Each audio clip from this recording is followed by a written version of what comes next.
And the problem is everybody wants the promise, but they do not want the punishments that come along with it. That's right. And who got the punishment? We did. And we went into slavery. Right? For what? Disobedience. You mean everything to me because I know you mean everything to Christ. And Christ means everything to me. I called on the Lord. I said, that Father, this is real. Will you watch over them? Will you raise them up to be strong? I'm just a man with flesh. This is what you called for in your scriptures. You said they wore studs and fringes, they got it on. You said they don't follow the law, they doing it. You said under YAHANNA they ought to love one another, and they doing it.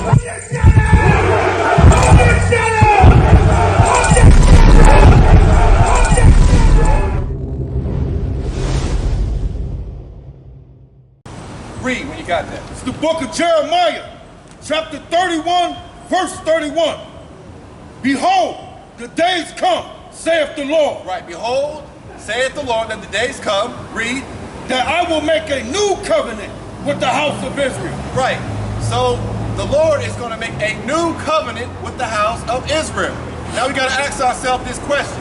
We all know that when we go to make a contract or an agreement, just like when you go to buy a car, or going to buy any particular thing, you got to sign paperwork, right?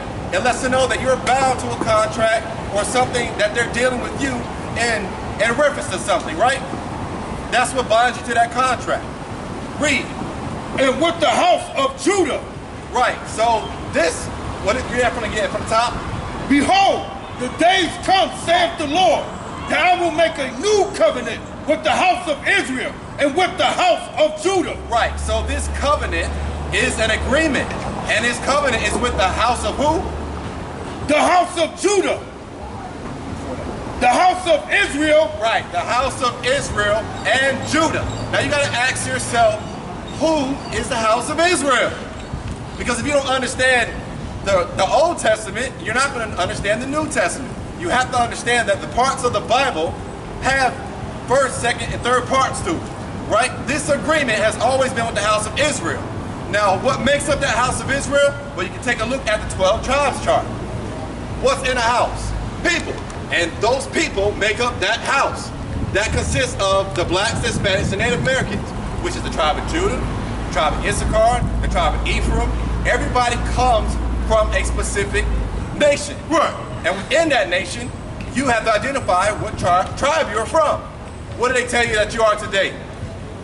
We went from being what, a Negro, to colored, to African American, to whatever. Whatever they called us. But what did the Most High God say we were? He said we are from the house of Israel. Meaning that we are Israelites. Right. That's what we are. Read on. Not according to the covenant that I made with their fathers. Right, stop. So, gotta remember, we had a covenant prior, right? And who was that covenant with? It was with Israel. But he made that covenant with Abraham, Isaac, and Jacob. So you gotta understand, our forefathers, he was still dealing with the Israelites back then. Right. But it was our forefathers we had an agreement with. But this new covenant is with the house of Israel and the tribe of Judah. Read on. In the day that I took them by the hand to bring them out of the land of Egypt. Right, so those same people that the Most High God was dealing with back then, that he brought out of the land of Egypt, he is still dealing with today. Because he just said he's making a new covenant with the house of what? Was that Israel. Israel, right? That was Israel. So let's not forget that Israel is important. Read that again. That last part. That I took them by the hand to bring them out of the land of Egypt, which my covenant they break. Right. So you got to remember, this was a covenant, an agreement that our people made with the Most High, and of course they broke it. So when you see some of these people going through some of these curses and some of these things they're going through, just understand the Most High God is dealing with them. So when we ask about who needs saving, let that stick in your mind. But understand, this is who the Most High God was dealing with. Read on. although I was a husband unto them, saith the Lord. Verse 33. But this shall be the covenant that I will make with the house of Israel. After those days, saith the Lord, I will put my law in their inward parts and write it in their hearts, and will be their God. Who's God? Will be their God. Their God. So understand that. That's important to understand. Because the Most High God wasn't dealing with everybody. So when you say that the Most High God loves everybody, yeah, he is the creator. He did create all nations of people, but he wasn't dealing with everybody the same. Right. He was not dealing with all the other nations. He made a specific agreement with a certain group of people. So, with that being said, we're going to get a little bit more. Let me get the book of Romans, chapter 9, verse 4. So we had to set the foundation first. That was the reason why we went to the Old Testament. You got to understand the first parts of it before you can understand the second parts of it. People say that things don't matter, but they do matter. Because if you don't break down certain things, your Christian pastor won't ever tell you this information. You never heard this. It probably sounds like new information to you because you never heard it. But it's in the Bible. You just got to read it. Now we're going to go into the New Testament. We're going to see what the New Testament says. Because they like to say, well, Israelites are done away with. Israelites don't matter. But according to the Bible, Israelites do matter. These people do matter. You got to understand why they're going through what they're going through, right, and why God is dealing with them in a certain way. Right. So these people need saving. Read. It's the book of Romans, chapter 9 and verse 4. Who are Israelites? Who are what? Who are Israelites? So they're talking about Israelites even in the New Testament, right? And this is Paul, the book of Paul, when he's talking about in his letter to the Romans. So read on. To whom pertaineth their adoption? That pertaineth to the adoption. Now what does it mean to adopt something? It means to take, right? And what are you adopting?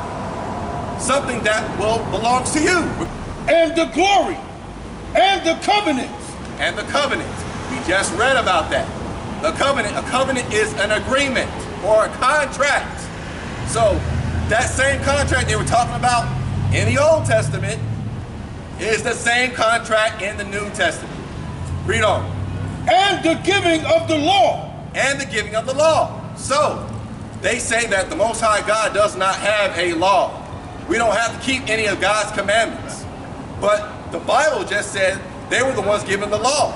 So the Most High God does have a law, and it's talked about in the New Testament. Read. And the service of God and the promises. And the promises. Now you got to ask yourself this question. What promises? The promises that the original Israelites have, you can read about it in Deuteronomy and throughout the Bible. The Most High God will bless you for doing what he tells you to do, right, and also for salvation. Those Israelites will promise salvation if they keep the Most High God's commandments and does what he said, thus saith the Lord. So those promises, those gifts that the Most High God he had promised those Israelites in the Old Testament, this is what it's talking about in the New Testament. It's just reclaring. And you know what the problem is? And the problem is everybody wants the promise, but they do not want the punishments that come along with it. That's right. And who got the punishment? We did. And we went into slavery. Right? For what? Disobedience. So understand, this is who the Most High God is dealing with. So everybody want to be a nigga until it's time to actually be a nigga. Then what? Everybody want to claim like, no, I don't want to be black now. Right, but that's the reality of things. But this is in the Bible. So, read that again from the top. Who are the Israelites, to whom pertaineth their adoption, and the glory, and the covenants, and the giving of the law, and the service of God, and the promises. Right, and the promises. Is that it? Verse 5? Or verse 4, sir? Verse 5. Verse 5. Who are the fathers, and of whom as concerning the flesh Christ came. Oh, so that just tells you right there concerning the flesh in which Christ came. That means it's also important where you come from. That's what that's talking about. People always like to talk about in the Bible, it doesn't matter where you come from or what nation that you come from. God loves everybody. But according to this is telling you that it does matter where you come from. Read that again. Verse 5. Who are the fathers, and of whom as concerning the flesh Christ came. Right, so that's saying where Christ came through a bloodline through our forefathers, right? So the same thing that we're claiming that we're Israelites, Christ was an Israelite too. Right. He was a black man. So understand that. Where you come from matters. Hey, listen, brothers and sisters, man, if you like what you hear, hit the subscribe button, man. Subscribe to this channel. And also, please, go to ISUPK.com and pay your tithe. Drop me some cash so we can move around this planet like we need to, man, and do the things we need to do. They're one West. They're one West. They're one West. They're one